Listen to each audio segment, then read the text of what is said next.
Hey everyone, in this video, I will be solving couple of questions from rotational mechanics, especially rolling motion, based on the request that I've got. But ये video देखने से पहले it is very important कि rolling motion के ऊपर जो मैंने crash course video बनाया था, विच इज़ अराउंड 90 मिनट्स और सो, वो आप एक बार देख लो, so that you have an understanding कि रोलिंग मोशन होता कैसा है, because I will be applying those concepts to solve questions. मैंने कुछ अच्छे क्वेश्चंस लिए हैं जिसको हम यहाँ पर डिस्कस करने वाले हैं, जिससे पता चलेगा कि टिपिकल तरह के सवाल आते हैं रोलिंग मोशन से, तो हम इसको कैसे एड्रेस कर सकते हैं। This question is from the book modern ABC, जो कि जेडब्ल्यू मेंस की किताब है, पेज नंबर 6/25 पर question number 111, that is 111th question हम डिस्कस करने वाले हैं। क्वेश्चन जो है मैं आपको समझा देता हूं क्वेश्चन में है क्या। क्वेश्चन में बताया गया है कि एक सॉलिड डिस्क है जिसका मास m है और रेडियस r है। इस सॉलिड डिस्क को हवे में ओमेगा नॉट से ऐसे घुमा करके ले आकर के जमीन पे रख दिया, और जमीन जो है आपकी रफ है, और जमीन का जो कोएफिशिएंट ऑफ काइनेटिक फ्रिक्शन है वो है म्यू के। A solid disk of mass m and radius r has been rotated with omega naught and it is placed on the rough ground with omega naught. इसको रख दिया ला करके यहाँ पर। Now they've asked कि बताओ प्योर रोलिंग अचीव होने में कितना टाइम लगेगा, दैट इज द क्वेश्चन।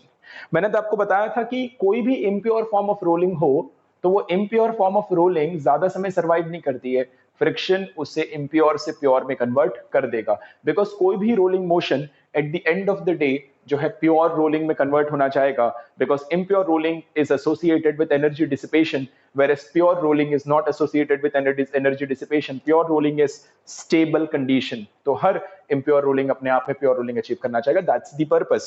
तो pure rolling अचीव करेगा तो उस केस में कितना समय लगने वाला है, starting with this moment. ठीक है, अब इसको कैसे करेंगे, पहले तो समझ लेते हैं किस तरह से impure rolling है। Now when you look at this diagram, मैंने हमेशा बताया था रोलिंग को समझते वक्त ये पॉइंट ऑफ कॉन्टैक्ट में दो पॉइंट बना लिया करो। ये आप मान लो आपका पॉइंट ए और ये आपको मान लो आपका पॉइंट बी।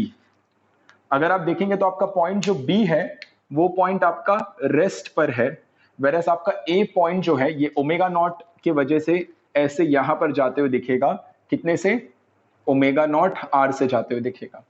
तो यानी कि बी के रिस्पेक्ट में ए पॉइंट लेफ्ट में जा रहा है, तो बी जो है वो ए पे फ्रिक्शन लगाएगा and the friction will be in the opposite direction, और ये आपका फ्रिक्शन होगा। सिंस यहां पर एक्चुअल में रिलेटिव मोशन हो रहा है, रियलिटी में रिलेटिव मोशन हो रहा है, तो इस केस में यहां पर जो फ्रिक्शन लगेगा that will be kinetic friction. अब ये काइनेटिक फ्रिक्शन का पर्पस क्या होगा समझना। ये kinetic friction, this kinetic friction F के जो है वो एफ के क्या क्या प्रोड्यूस करने वाला है, इस डायग्राम को अच्छे से देखना। When you look at this diagram, तो यहां पर मैं इसी डिस्क को एक बार और बना लेता हूं, दिस इज द डिस्क, और यहां पर मैं एफबीडी बना रहा हूं, यानी मैं यहां पर से फोर्सेस दिखाने वाला हूं। तो यहां पर अगर आप देखेंगे तो यहां पर लगा फ्रिक्शन एफ के। नाउ इसको अगर आप ट्रांसलेटरी फॉर्म में देखेंगे, इसी डायग्राम को अगर मैं ट्रांसलेटरी फॉर्म में देखूं और रोटेटरी फॉर्म, मैंने आपसे बताया था कि किसी भी रोलिंग मोशन को ट्रांसलेटरी और रोटेटरी फॉर्म में सॉल्व करना होता है, translatory form and rotatory form.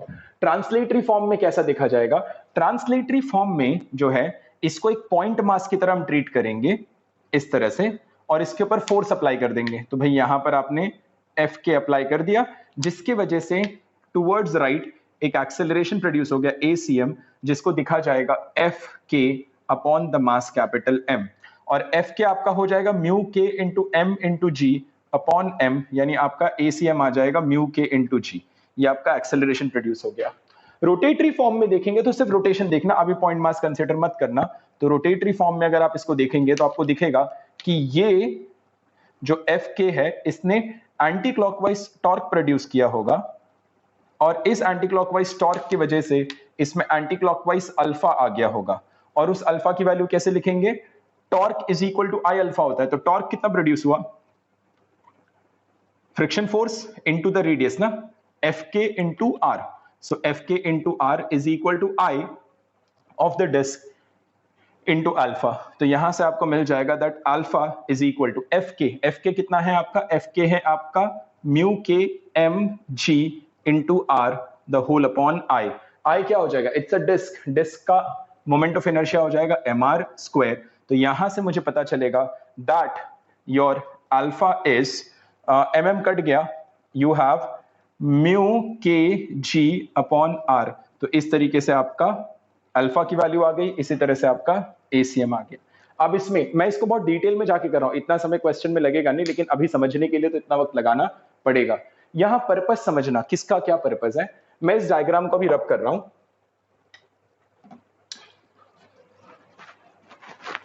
यहां पर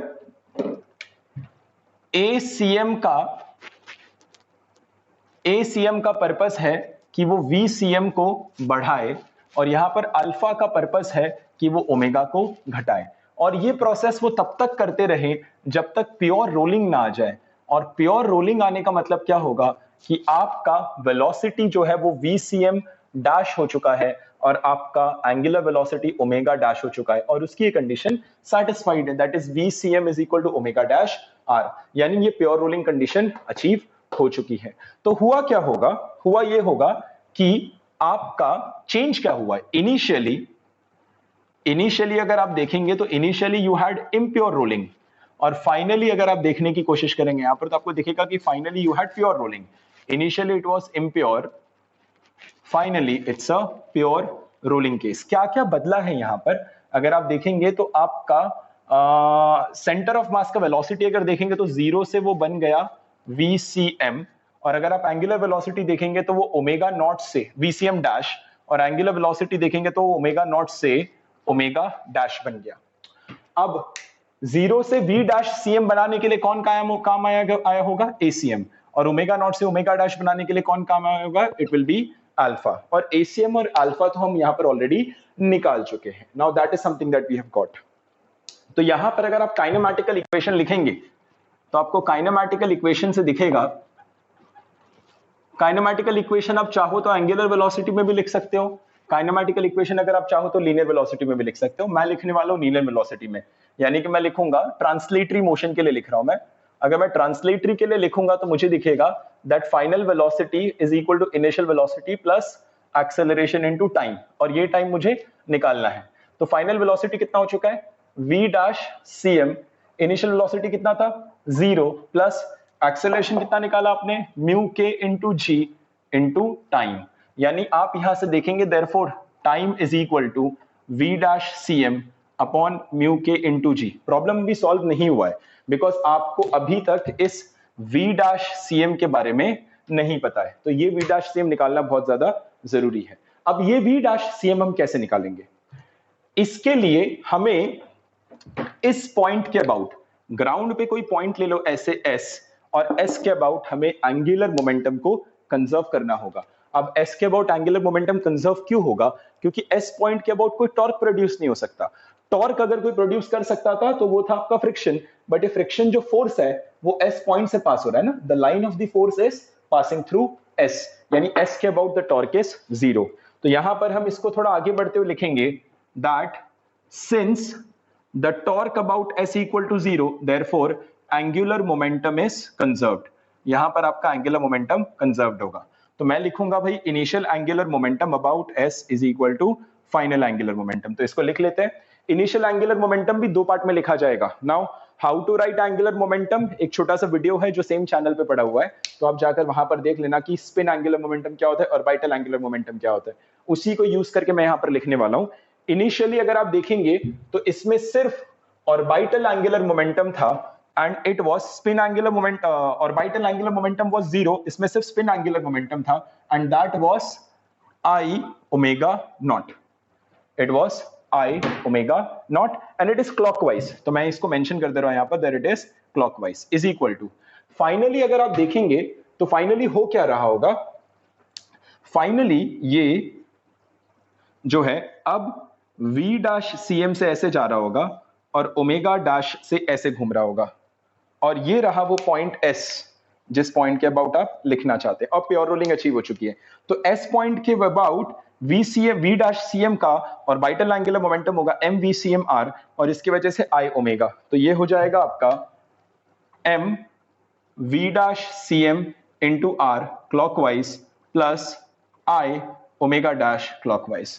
तो इस तरीके से आप जो है v डैश cm निकाल सकते हैं। और सिंस प्योर रोलिंग अचीव हो चुकी है तो ओमेगा डैश को मैं लिख सकता हूं v dash cm upon r।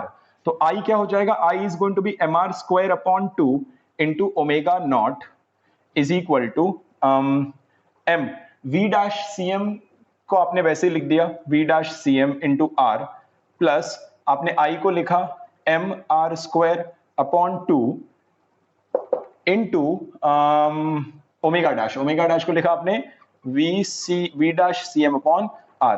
तो इस तरीके से वैल्यू कितनी निकल कर आ रही है, जो जो चीजें कट जा रही है उसे काट देते हैं हम लोग। m कटेगा तो m को आप काट दीजिए,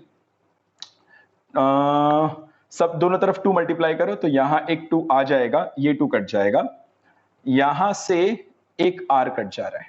सो what do we end up having here is, अच्छा एक और r कट सकता है ना, if you are able to cancel it, तो ये पूरा r कटेगा, ये कट जाएगा और ये कट जाएगा।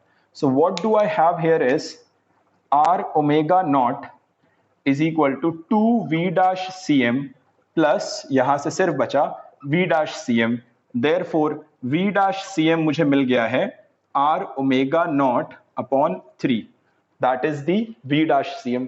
इसको उठा करके यहां पर लिख दो तो आपको टाइम मिल जाएगा। देयरफॉर फाइनली अगर मैं देखूं तो मुझे टाइम की वैल्यू कितनी मिल रही है, मुझे टाइम की वैल्यू मिल रही है v डैश cm की जगह लिख दिया मैंने r omega not upon 3 the whole upon mu के इंटू जी। तो यहां से मुझे टाइम की वैल्यू मिल गई। Now that is the value of time.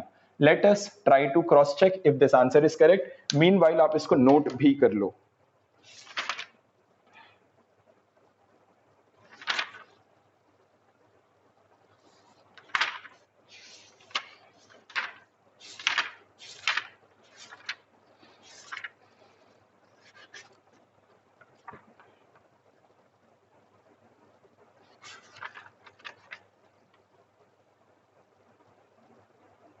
Yes, absolutely, the answer is correct. तो काइंडली प्लीज इसे नोट कर लो। This question is a very important question. इससे आपको क्या क्या चीजें सीखने मिली, आपने देखा कि इस केस को एड्रेस कैसे करते हैं। आपको दिखना चाहिए कि इम्प्योर रोलिंग से प्योर रोलिंग की तरफ जा रहा है, इम्प्योर रोलिंग से प्योर रोलिंग की तरफ जाएगा तो यहां पर इस लीनियर एफ के क्या बोलते हैं ट्रांसलेटरी फोर्स की वजह से ट्रांसलेटरी एक्सेलरेशन आएगा, ट्रांसलेटरी एक्सेलरेशन, इसी की वजह से टॉर्क प्रोड्यूस होगा तो रोटेटरी अल्फा आएगा। एसीएम का पर्पस क्या, अल्फा का पर्पस क्या है। इनिशियली अगर आप देखते हैं इसको तो ये पॉइंट का ओमेगा नॉट आर था, इसमें मिसिंग क्या था, इस ओमेगा नॉट आर को बैलेंस किसको करना चाहिए था, वीसीएम को, बट यहां पर वीसीएम मिसिंग था। तो एसीएम क्या करेगा, वो वीसीएम को बढ़ाएगा और ओमेगा को कम करेगा। कब तक करेगा, वो वीसीएम को 0 से बढ़ाएगा और ओमेगा को कम करेगा। कब तक करेगा, जब दोनों बैलेंस ना हो जाए। जैसे ही वीसीएम और ओमेगा आर बैलेंस हो चुके हैं आपका हो जाएगा pure rolling. So this will happen until कि फाइनली कोई लीनियर वेलोसिटी आ गया v डैश cm और आपको ओमेगा डैश एंगुलर वेलोसिटी और ये दोनों एक दूसरे को बैलेंस आउट कर रहे हैं, यानी प्योर रोलिंग आ चुका है। यानी कि आपके एसीएम ने सेंटर ऑफ मास की वेलोसिटी 0 से v डैश cm किया और एंगुलर वेलोसिटी को ओमेगा नॉट से ओमेगा डैश किया। अब मैं या तो इसके थ्रू सॉल्व करूं या तो इसके थ्रू सॉल्व करूं, it is my choice. I decided to solve this through this. Acceleration पता है, इनिशियल और फाइनल वेलोसिटी पता है, टाइम पूछा है तो मैंने यहां पर काइनेमैटिक्स लगा दिया, बट उसके लिए मुझे v डैश cm पता चाहिए था। अब ये v डैश cm कैसे आएगा, ये v डैश cm आएगा जब आप इस s पॉइंट के अबाउट एंगुलर मोमेंटम लिखेंगे, बिकॉज इस पॉइंट के अबाउट एंगुलर मोमेंटम कंजर्व्ड है। तो यहां पर आपको सही एफबीडी बनानी है, सही एक्सेलरेशन लिखना है, सही काइनेमैटिकल इक्वेशन लिखनी है, एंड सबसे इंपॉर्टेंट चीज आपको यहां पर एंगुलर मोमेंटम कंजर्व करना आना चाहिए अबाउट द राइट पॉइंट, और तब जाकर ये सवाल बड़े सक्सेसफुली आप सॉल्व कर सकते हो। मैंने बहुत लंबा चौड़ा सॉल्व किया है, इतना जरूरत नहीं होता, बट मैंने आपको समझाने के लिए किया है। अदरवाइज अगर फट फट फट आप लिखना चाहते तो आप ये लिखते हैं, ये लिख देते हैं, ये लिख देते हैं, यहां फट से कंजर्व करते हैं और ये वैल्यू डाल करके आप निकल जाते हैं। इतना ज्यादा एनालिसिस सिर्फ समझाने के पर्पज से किया है। चलिए अगला सवाल करते हैं। चलिए अगला सवाल करते हैं in the case of rolling, और ये क्वेश्चन है मॉडर्न एबीसी किताब से JW main page number 6/29 6/29 question number 151। Question मैं आपको समझा देता हूं, आप जाकर चेक कर सकते हो। इनफैक्ट फॉर इंफॉर्मेशन मैं रीड आउट भी कर दे रहा हूं। अ solid sphere is resting on a smooth horizontal surface. A horizontal impulse I is applied at a height h from the center so that the sphere begins to rotate just after the application of the impulse. What is the ratio of h by r? What is the ratio for h by r? Now यहां पर हमसे कहा गया है कि ये आपका solid sphere है और ये सॉलिड स्फीयर पे सेंटर से h हाइट के ऊपर किसी चीज ने आकर के हिट किया, और जैसे ही हिट किया तो मैंने हिट को बताया यहां पर इंपल्स, और क्वेश्चन में दे रखा है that the impulse is let's say i। तो हमें जो है i इंपल्स की वैल्यू यहां पर दे रखी है। मैं एक बार चेक कर लेता हूं, have they given us the question में i का value? No, they have not given us the value of i। तो इन्होंने i के बारे में नहीं बताया होगा, तो कोई दिक्कत वाली बात नहीं, परफेक्टली फाइन। तो यहां i जो है, यहां पर इंपल्स मैं शो कर दे रहा हूं कि किसी चीज ने आकर के स्फीयर को ऐसा हिट किया, और इस हिट होने की वजह से ये स्फीयर एक स्मूथ सरफेस पर है और ये स्फीयर जो है रोटेट होने लगा, यानी कि ये आगे जाने लगा और ऐसे घूमने भी लगा होगा। तो इसने कहा है कि h बाय आर, यानी इस h अपॉन इस r का क्या रेशियो होगा जिसकी वजह से आपका स्फीयर जो है वो प्रॉपरली रोल करने लगेगा।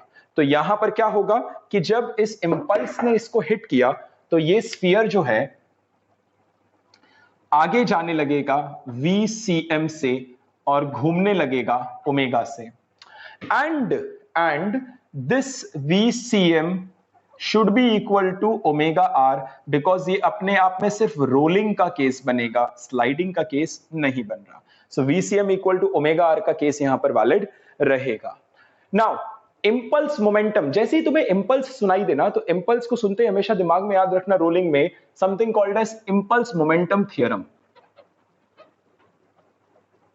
इंपल्स देखते ही ना इंपल्स मोमेंटम थ्योरम याद आ जाना चाहिए, ठीक है। अब इंपल्स मोमेंटम थ्योरम लीनियर के केस में भी आता है और इंपल्स मोमेंटम थ्योरम एंगुलर के केस में भी आता है। हम दोनों ही केस में इसको लिखने की कोशिश करेंगे। लीनियर के केस में मैं कैसे लिखूंगा? लीनियर के केस में अगर आप देखेंगे तो लीनियर के केस में इंपल्स मोमेंटम थ्योरम कहता है that linear impulse is equal to change in linear momentum. ये आपका होता है linear impulse. And similarly angular impulse का मतलब क्या होता है? Angular impulse is equal to change in angular momentum. Angular impulse is equal to change in angular momentum, right. तो लीनियर इंपल्स क्या दे रखा है इन्होंने? लेट्स से मैं आई ले लेता हूं।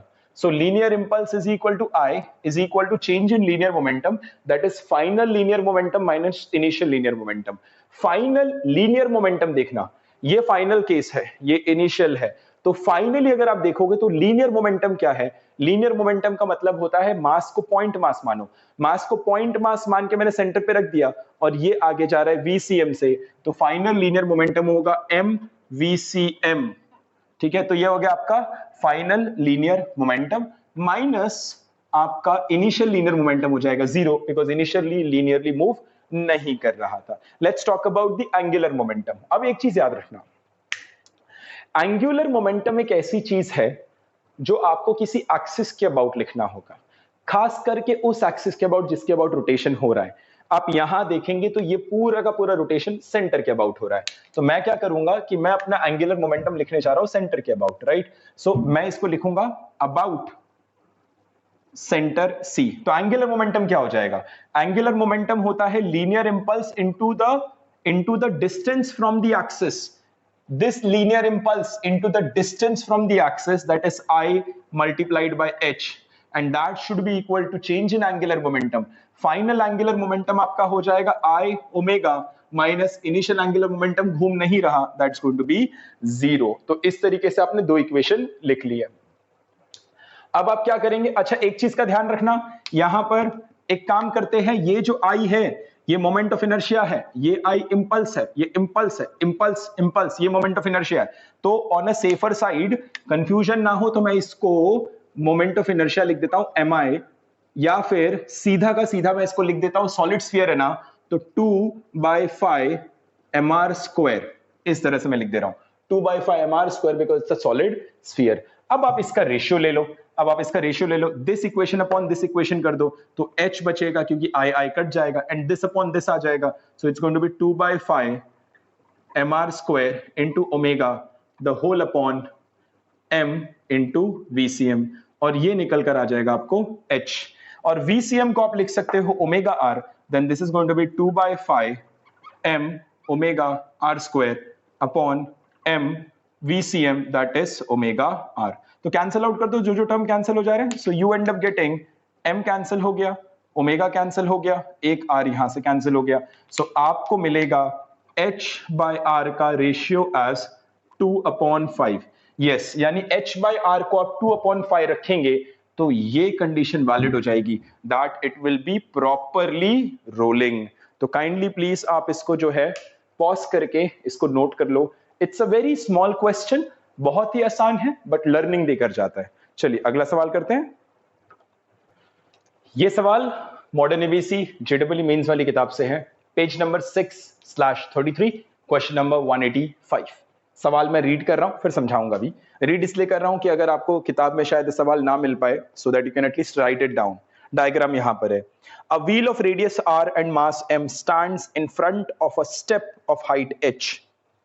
The least horizontal force which should be applied to the axle of the wheel to allow it to raise on the step is। ये एक व्हील है और व्हील हम डिस्क मानते हैं।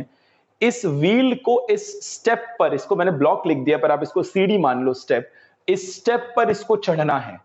इसका जो एक्सल है यानी सेंटर है उस पे एफ फोर्स मैंने अप्लाई किया है। आपको ऑब्वियसली पता है कि चढ़ने के लिए एफर्ट लगेगा, तो कितना एफ का मिनिमम वैल्यू रखूं कि आपका जो ये व्हील है वो इस पे सक्सेसफुली ब्लॉक पे चढ़ जाएगा। So that is the question. Pause the video, attempt it yourself, फिर मैं बताता हूं। ठीक है, स्टार्ट करते हैं। हो गया रहेगा, आपने अटेम्प्ट कर लिया रहेगा। Let's get back. एफबीडी बनाते हैं सबसे पहले। सबसे पहले अगर आप एफबीडी बनाएंगे तो एफबीडी कैसा निकल कर आएगा। This is how I am going to make the FBD. इसमें एक चीज समझना, जब ये व्हील इस ब्लॉक पे चढ़ रहा होगा, जब ये व्हील इस ब्लॉक पे ऐसे चढ़ रहा होगा, ये व्हील इस ब्लॉक पे चढ़ रहा होगा, तो ये वाला जो पॉइंट है ये एक तरह से आपका पाइवट पॉइंट बन जाएगा। यानी पाइवट का मतलब है आपको लगेगा कि ये टेम्पररीली यहां पर हिंज हो चुका है। हिंज होने का मतलब क्या होगा, it will be a pure rotational motion. ये आपका प्योर रोटेशनल मोशन हो जाएगा अबाउट दिस पाइवट पॉइंट। आपको ऐसा लगेगा इस पॉइंट के अबाउट ये प्योर रोटेशन शो करने वाला है, हिंज हो चुका रहेगा। सो यानी कि मुझे जो भी वैल्यूज यहां पर लिखने हैं, I will have to write those values with respect to this pivot point. अब यहां पर इसकी मैं एफबीडी बनाने जा रहा हूं। This is going to be the FBD. ये आपने फोर्स लगाया F और ये आपका हिंज पॉइंट है, ये आपका हिंज पॉइंट है। This value is H। अब जो है आप इस पे और क्या क्या फोर्सेस लगा सकते हैं, मैं चलो फोर्सेस रेड में शो करता हूं। सो ये आपने फोर्स लगाया F, ये ग्रेविटी नीचे की तरफ लग रहा है mg। ग्रेविटी चढ़ने नहीं दे रहा, F चढ़ाने की कोशिश कर रहा है, ग्रेविटी जो नीचे उतारेगा। यानी F क्लॉकवाइज टॉर्क प्रोड्यूस करेगा, gravity anti clockwise torque produce करेगा। यानी जब तक F का टॉर्क ग्रेविटी की टॉर्क से ज्यादा होगा, ये व्हील इसके ऊपर प्रॉपरली जो है, इसके ऊपर it will be able to get over it, roll over it, right. So यहां पर कंडीशन मेरे सामने आ जाएगी that the torque created by F in magnitude should be the torque created by gravity. अब F कितना टॉर्क प्रोड्यूस करेगा, F का टॉर्क अगर आप जानने की कोशिश करेंगे तो ऐसे कनेक्ट कर लो इसको इस तरह से। हाँ, ये डिस्टेंस अगर आप देखोगे तो ये आपको दिखेगा r माइनस h, और इस डिस्टेंस को आप मान लो x, अपनी मर्जी से आप मान लो इसको x। अब यहां पर अगर आप F का टॉर्क लिखोगे तो F का टॉर्क कितना है, it is going to be clockwise होगा F into r minus h, और ग्रेविटी का टॉर्क लिखोगे तो आप लिखोगे mg into x। This is what we have got. तो यहां से आपको F की वैल्यू मिली, देयरफॉर F, और ग्रेटर देन साइन नहीं लिखा मैंने, तो F की वैल्यू आपको आ जाएगी यहां से greater than mg upon r minus h into x। ये x जो है यहां पर वेरिएबल है, जैसे ही ये घूमकर आगे बढ़ेगा ये x की वैल्यू कम होगी। यानी कि फोर्स, ये फोर्स है ना, यही फोर्स तो रिक्वायर्ड फोर्स है, और ये x की वैल्यू कम होने लगेगी, यानी ये फोर्स की रिक्वायरमेंट कम होगी। तो ये फोर्स सबसे ज्यादा कब जरूरत होगा, जब x की वैल्यू मैक्सिमम होगी। यानी कि हमें जो है, जो हमारा जो x मैक्सिमम कब होगा, कहने का मतलब ये है कि x की वैल्यू जब मैक्सिमम होगी तो ये रिक्वायर्ड फोर्स मैक्सिमम हो जाएगा, यानी मेरा अप्लाई किया हुआ फोर्स जरूरत फोर्स से ज्यादा हो तो ये पक्का उसके ऊपर रोल ओवर करके चला जाएगा। जैसे हमने फ्रिक्शन में पढ़ा था ना, your applied force if it is maximum then the maximum static friction, तो स्लाइडिंग स्टार्ट हो जाती, बेसिक कंडीशन। सो उसी तरह से अगर आप यहां पर देखेंगे कि हमारा जो फोर्स है that should be greater than mg upon r minus h, x का मैक्सिमम वैल्यू, और मुझे जानने की जरूरत है कि x का मैक्सिमम वैल्यू क्या हो सकता है। Late us try solving that. आप अगर यहां ट्राइंगल बनाएंगे इस तरीके से तो ये आपको r दिखेगा और ये x है तो आपका ये वैल्यू x हो गया। तो आप लिख सकते हैं पाइथागोरस थ्योरम से, पाइथागोरस थ्योरम से आपको दिखेगा that r square is equal to x square plus r minus h the whole square. Therefore, x square is equal to r square minus r minus h the whole square, which is x square is equal to h into 2r minus h. तो आपको यहां से x की जो value निकल कर आ रही है वो ये है, और x की वैल्यू जो मैक्सिमम होगी वो इसी डायग्राम में होगी, क्योंकि जब ये ऊपर चढ़ने लगेगा तो x का वैल्यू घटने लगेगा, तो x की मैक्सिमम वैल्यू यही हो जाएगी। तो आप इसको यहां पर लाके पुट इन कर दो, तो f की जो मिनिमम वैल्यू रिक्वायर्ड है that is going to be mg upon r minus h multiplied by x max, और x मैक्स आपका हो जाएगा under root of h 2r minus h। इतना फोर्स आपको अप्लाई करना है, तब जाकर ये व्हील इस पॉइंट के अबाउट पाइवट होकर के सीडी के ऊपर चढ़ पाएगा। नोट कर लो। यहां पर हमने एक पैसेज क्वेश्चन लिया हुआ है, again from the same book which is modern ABC JW main, on the page 6/36 there is a passage of 3 questions. The questions are 7, 8 and 9, तो आप जाकर के किताब में देख सकते हैं। This is the diagram and I need to make you understand the diagram. मैं पहले आपको बेसिक तरीके से डायग्राम समझा देता हूं कि बेसिक लेवल पे डायग्राम कैसा होगा, एंड फिर मैं उसे पढ़ के भी सुनाऊंगा। इमेजिन करो कि ये आपका इस तरह से प्लेन है, ये आपका एक्स एक्सिस है, so this is the x axis, x axis, ये अंदर जाता हुआ नेगेटिव जेड यानी ये, और ये ऊपर यानी y। तो यानी कि ये इस पे रखा हुआ है एक सिलेंडर आपके सामने, और ये सिलेंडर आपने ऐसे रखा हुआ है जो मैंने बना रखा हुआ है ना, थोड़ा स्टेबल रहे भाई, हिलता डुलता रहेगा बट ठीक है। ये सिलेंडर मैंने बना रखा है, इसके इस छोर पर स्प्रिंग लगी है, इस छोर पर स्प्रिंग लगी, और ये स्प्रिंग यहां किसी दीवार से जुड़ी हुई है। स्प्रिंग का नेचुरल लेंथ है L, मासलेस स्प्रिंग है, कोई उसका स्प्रिंग कांस्टेंट K है, इसका मास M है, रेडियस R है, और इस पे ये x एक्सिस है ना, तो v नॉट करके हमने वेलोसिटी लगा रखी है, तो ये इस पे रोल करके ऐसे जाएगा, ऐसे रोल करके जा रहा है। तो अभी इक्विलिब्रियम नहीं, अभी नेचुरल लेंथ पे है, अब v नॉट लगाया तो ये ऐसे रोल करके फाइनली जा रहा है। तो ये केस हमें दे रखा हुआ है। मैं क्वेश्चन रीड कर रहा हूं, मैं पहले क्वेश्चन नहीं, मैं पहले इसका डिस्क्रिप्शन रीड कर रहा हूं, तो काइंडली प्लीज इसको चाहो तो आप सुन सुन करके नोट भी कर सकते हो। A uniform thin cylinder disc of mass m and radius r is attached to two identical massless springs of spring constant K, which are fixed to the wall as shown. The springs are attached to the axle of the disc symmetrically on either side at a distance d from the center. The axle is massless and both the springs and the axles are in the horizontal plane. The unstretched length of each spring is capital L. The disc is initially at equilibrium position with its center of mass at a distance L, and the springs are unstretched. The disc rolls without slipping, very important point, rolls without slipping with a velocity of v naught I cap. The coefficient of friction is mu. Then answer the following question. I hope more or less you have understood the description, और मैंने भी आपको काफी हद तक चीजें यहां पर समझा दी हैं। कौन सा दे रखा है हमें, इन्होंने दे रखा है uniform thin disc of mass m and radius r।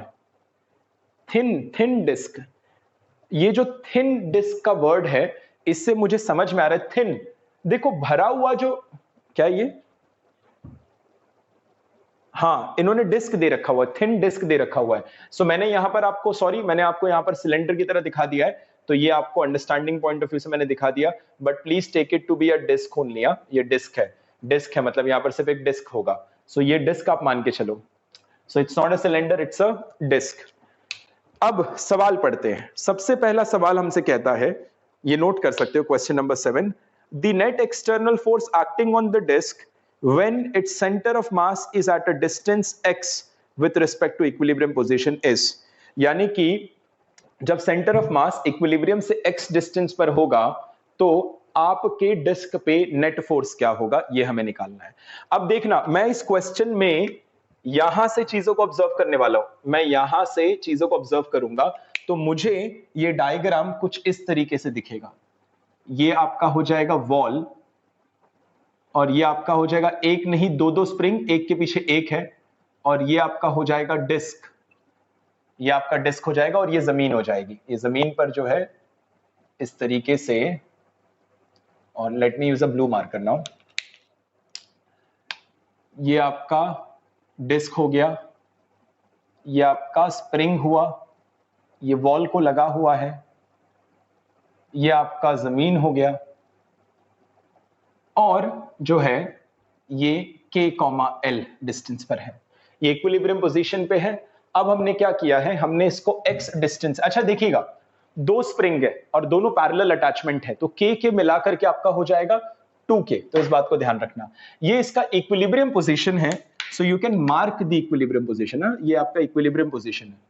अब इस इक्विलिब्रियम पोजीशन से इस सिस्टम को आप स्ट्रेच करके x डिस्टेंस दूर लेके चले जाओ, तो अगर आप यहां पर इसको x डिस्टेंस दूर लेके चले जाओगे तो कुछ ऐसा दिखेगा, this looks like this now, इस तरीके से आपको दिखेगा। और आपने इसको कितना ट्रैवल करा दिया, आपने इसको x अमाउंट से ट्रैवल करवा दिया, राइट। अब जो है आपको पहले सवाल में पूछा गया है कि बताओ आपके डिस्क पे नेट फोर्स कितना होगा।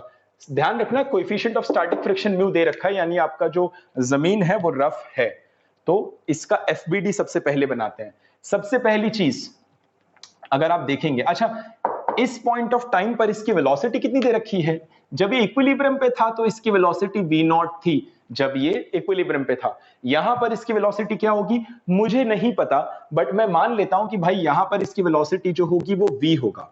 अब इसका एफबीडी बनाते हैं, मैं रेड से आपको फोर्सेस दिखाऊंगा। अगर आप यहां पर देखेंगे तो सबसे पहले इस पे पीछे की तरफ लगने वाला है, it's going to be 2kx, kx लगता है तो यहां से 2kx लगने वाला है। अब अगर आप जमीन से बैठकर देखेंगे तो आपको दिखे, अच्छा ये v से अगर यहां जा रहा है और if it is performing pure rolling, तो प्योर रोलिंग परफॉर्म करने का मतलब क्या है कि v से यहां जा रहा होगा तो ऐसे ओमेगा से घूम भी रहा होगा, और यहां पर v equal to r omega valid भी होगा, वरना प्योर रोलिंग नहीं होगा, क्योंकि इसने बोला हमेशा प्योर रोलिंग का केस है। तो आप देखेंगे तो डिस्क का ये पॉइंट जो है और ये पॉइंट की कंपैरिजन करो, ये तो जमीन पर है, ये रेस्ट पर है, और ये पॉइंट v यहां पर, ओमेगा r यहां पर, तो उसके हिसाब से अगर आप देखेंगे, जैसे अगर आप इसको समझना चाहें तो आपको दिखेगा कि भाई v यहां पर और आपका ओमेगा r यहां पर, तो इससे आपको दिखेगा v equal to omega r के हिसाब से ये दोनों एक दूसरे को कैंसिल आउट हो गए, और इस मोमेंट ऑफ टाइम पे यहां से इस पॉइंट को ऑब्जर्व करेंगे तो रेस्ट पे दिखता है। However there is a net external force, ये नेट एक्सटर्नल फोर्स इसको लेफ्ट में ले जाने की टेंडेंसी रख रहा है, और जब ये एक्सटर्नल फोर्स इसको लेफ्ट में ले जाने की टेंडेंसी रख रहा है तो फ्रिक्शन इसमें राइट में लगेगा, but that friction is not going to be kinetic but it's going to be static, क्योंकि इस समय जो है उसकी लेफ्ट में जाने की टेंडेंसी है, तो फ्रिक्शन जो होगा वो इस पॉइंट पर अब लगने वाला है, वो इस पॉइंट पे लग जाएगा friction, and this is going to be the static friction. Will it going to be the will this value be equal to fs max? The answer is no, it's not going to be fs max, it can be any value. The thing about static friction is कि static friction की कोई exact value नहीं होती, the value can change. Exact value होती है fs max की, which is mu into n, but यहाँ पर fs max नहीं है। Can you see any other forces other than this? The answer is yes. There is mg and there is normal reaction, but वो y axis में है तो कोई फर्क नहीं पड़ता। अगर आप इस मोशन को समझ पाए हैं, then it's an SHM कि इस इक्विलिब्रियम पॉइंट के अबाउट ए डिस्क ऐसे SHM करता रहेगा। I hope you are able to understand.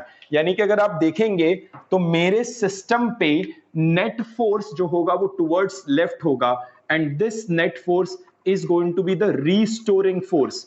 ये अपने आप में रीस्टोरिंग फोर्स होगा। तो मैं अब नेट फोर्स की वैल्यू लिखने जा रहा हूं। The net force will be towards left and it's going to be 2kx minus fs। ये आपका जो है नेट फोर्स यहां से निकल कर आ जाएगा। ठीक है, अब जो है we need to write couple of more things as well। अगर आप यहां पर देखेंगे, if it is performing pure rolling और ये लगातार प्योर रोलिंग परफॉर्म करे, यानी कि ACM equal to R alpha आपको इस्तेमाल करना होगा। What I am trying to tell you here is कि ये आपने जो लिखा this is the net force, लेकिन इस डिस्क को प्योर रोलिंग परफॉर्म करना है। See VCM equal to R omega ये बताता है कि उस मोमेंट पे आपका प्योर रोलिंग है, लेकिन क्या वो आगे भी प्योर रोलिंग रहेगा? डिपेंड्स, इट मे और may not be. In that case आपको देखना होगा कि अगर ACM है तो R अल्फा होना चाहिए और ACM equal to R alpha निकल कर आना चाहिए। And since there is a net force towards left, there has to be a net acceleration towards left. तो इसी डायग्राम को अगर मैं मॉडिफाई करके यहां पर दिखाऊं, तो मैं यहां पर अगर एक्सेलरेशन दिखाना चाहूंगा तो ये पॉइंट है, इसका यहां पर आपको दिख रहा होगा ओमेगा R, यहां पर आपको दिख रहा होगा VCM, और दोनों ने एक दूसरे को कैंसिल आउट हो गया, परफेक्ट बात है। लेकिन आपको दिखेगा कि यहां पर इसका जो एक्सेलरेशन है that is equal to ACM। इसका मतलब यहां पर एक R अल्फा होना चाहिए, क्योंकि अगर यहां पर एक R अल्फा नहीं हुआ then in that case ACM equal to R alpha नहीं निकल कर आ पाएगा। और वो R अल्फा कौन लाएगा? फ्रिक्शन लेकर आएगा, फ्रिक्शन टॉर्क प्रोड्यूस करेगा। तो ये जो आपने लिखा that was the translatory equation. आप इसी के साथ साथ और इसको लिख सकते हो आप M into ACM, net force is equal to M into ACM। इसी तरह से लिख दो आप रोटेटरी इक्वेशन, और अगर आप रोटेटरी इक्वेशन लिखेंगे तो आपको दिखेगा द नेट टॉर्क क्या होगा? नेट टॉर्क यहां पर सेंटर के अबाउट लिखो, static friction into R which is going to be Fs into R is equal to I into alpha, ये आप लिख सकते हैं। और since it is the case of pure rolling, तो इसमें आप एक एडिशनल पॉइंट लिख सकते हो, and that additional point will be ACM equal to R alpha. ये तीन इक्वेशन आपके सामने आ चुकी है, अब आप इसको कंबाइन करके सॉल्व कर सकते हैं and the problem will be solved. इतना ही मुझे चाहिए था। मैं ये बड़ा डायग्राम अब रब करने जा रहा हूं। In case you want to copy this then take a pause for a second and copy. ठीक है, अब मैं ये वाला पार्ट रब करने जा रहा हूं because I need some space to solve. It's a paragraph question, तीन सवाल आने वाला है। तो अभी तो मैं पहले सवाल के पीछे ही हूं, मैंने तो अभी एनालिसिस पूरा लिख लिया है। सारे सवाल एक एक करके देखना है। अब ये मेरे को लगता है मैंने ऑलमोस्ट एनालिसिस पूरा लिख लिया है। पहला सवाल बोल रहा था कि बताओ नेट एक्सटर्नल फोर्स कितना होगा।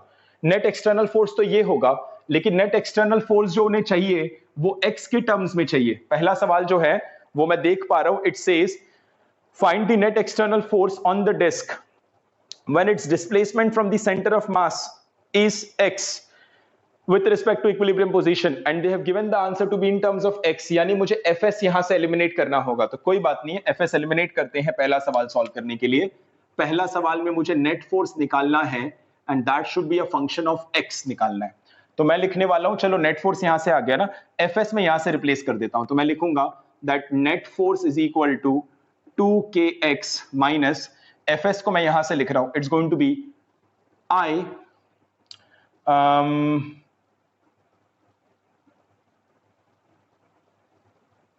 ACM equal to I alpha ना, हाँ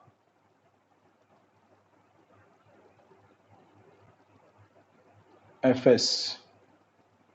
एक काम करते हैं ना, ये नेट फोर्स निकालने के लिए इन दोनों इक्वेशन को सॉल्व कर लेते हैं ना। तो यहां से अगर मैं सॉल्व करूं तो मुझे दिख रहा है that 2kx minus static friction is equal to MACM, और स्टैटिक फ्रिक्शन को यहां से लिख दिया मैंने I अल्फा अपॉन R। तो ये लिख दिया मैंने I अल्फा अपॉन R। तो मैंने लिखा फिर से 2kx माइनस I की वैल्यू, ये डिस्क है ना मेरा, तो mr square upon R into alpha को मैं लिख सकता हूं ACM upon R। So ACM upon R is equal to MACM। तो यहां से आपका जो है ये r पूरा कट गया, so I have got 2kx is equal to MaCm। अच्छा ये डिस्क है ना, तो mr²/2 लिखना था क्या यार, कुछ भी mr²/2। सो ये mr²/2 यहां चले, यहां पर 1/2, यहां पर 1, सो 3/2 MaCm। देयरफॉर यहां से मुझे पता चल रहा है that MaCm is equal to 4kx/3, और MaCm ही तो नेट फोर्स है, net force is equal to MaCm, right. तो यहां से मुझे पता चल गया that net force is equal to 4kx/3। ये हो गया इसका मैग्नीट्यूड। तो हमने हमारे पहले क्वेश्चन को सॉल्व कर लिया है, आप इसको नोट कर लो। सेकेंड क्वेश्चन में रीड करने जा रहा हूं, which is 8th question in terms of number. The center of mass of the disk undergoes SHM with angular frequency omega equal to, मैंने आपसे कहा था it's going to be an SHM, it has a restoring force towards the equilibrium position। तो अगर ये SHM कर रहा है तो उसने पूछा उसका ओमेगा क्या होगा। तो एक चीज याद रखना, SHM को एनालाइज करने का कंडीशन बड़ा आसान होता है, सेकेंड क्वेश्चन यहां पर सॉल्व हो जाएगा। SHM कहता है कि आपका रिकवरी फोर्स जो होता है net should be equal to m omega square x, m omega square x, where omega is the angular frequency of SHM। तो लिख दो यहां पर 4kx/3 should be equal to m omega square x। x को काट दो, omega की value आ जाएगी 4k/3m का अंडर रूट। हो गया ये, ठीक है। ये हमने 8वां सवाल कर लिया। अब जो है लास्ट सवाल करते हैं। बोला इसने कि maximum velocity of v not, v not क्या है, v नॉट ये रहा, v not is the velocity which is at equilibrium. तुम्हें पता होगा किसी भी SHM में इक्विलिब्रियम पे वेलोसिटी मैक्सिमम होती है v max। इस क्वेश्चन को आप SHM के फॉर्मूले से भी कर सकते हो। इसने बोला है कि what should be the maximum velocity v naught so that the disc will roll without slipping, यानी कि v नॉट की क्या मैक्सिमम वेलोसिटी होनी चाहिए कि डिस्क बिना स्लिप किए रोल करेगा। ठीक है, इस क्वेश्चन को हम कैसे करेंगे, I think I have run out of space, तो मैं ये रब करने जा रहा हूं। If you have not noted this please note, ठीक है।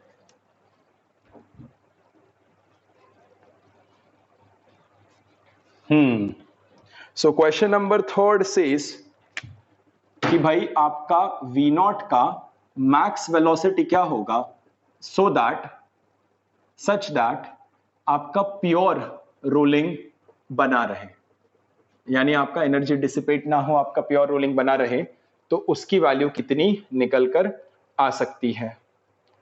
All right, ACM equal to R alpha is something that I've already written, and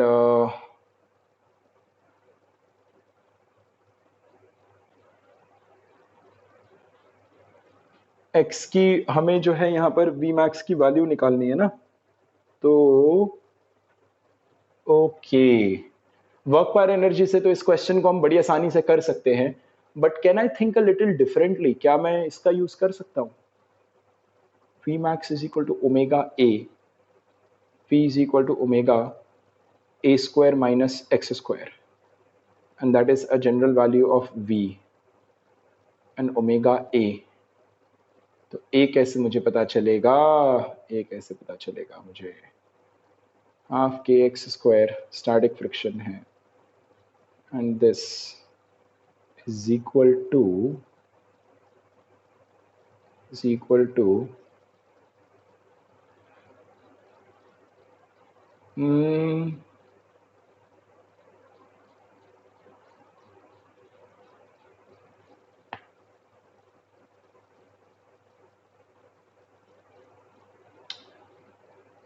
work energy theorem से कर तो सकते हैं, but can I think of something simple here, net force, net torque, ACM, V max, so that pure rolling continues, ACM equal to R alpha,